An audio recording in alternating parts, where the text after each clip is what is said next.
সকালের দিকেই জামাই বাজারে গিয়েছিল আর এই যে বাজার করে এনেছে। প্রথমে আছে এই যে তেল, রূপচাঁদার 2 লিটার তেল এনেছে, তারপরে এনেছে রসুন, আদা রসুন 2 দিন আগেও এনেছে, কিন্তু আচার বানাবো তাই আবার 1 কেজি আনিয়েছি। ব্রেড আছে, কচুরমুখী আমার মোস্ট ফেভারিট একটা সবজি, আর আছে হচ্ছে শসা, আর এখানে আছে সকালের নাস্তা, আরও আছে একটা সুন্দর কচি লাউ, লাউটা কিন্তু খুবই কচি, খুবই সুন্দর। আর এখানে আছে হচ্ছে কলা, বাচ্চারা কলা অনেক পছন্দ করে।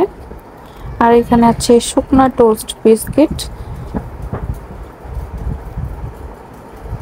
আর এখানে আছে জলপাই, 2 কেজি জলপাই আনিয়েছি, জলপাইয়ের আচার বানাবো তাই। আর আছে খুদের চাল, খুদের ভাত আমি অনেক পছন্দ করি, 2 দিন পর পরে খেতে ইচ্ছে হয়। আর আছে বাচ্চাদের জন্য 2টা ললিপপ, যেটা আনতে না করেছিলাম। তো এখানে টোটাল 1000 টাকার বাজার আছে, 1020 টাকার অনেকগুলো বাজার এনেছে আল্লাহর রহমতে, আলহামদুলিল্লাহ।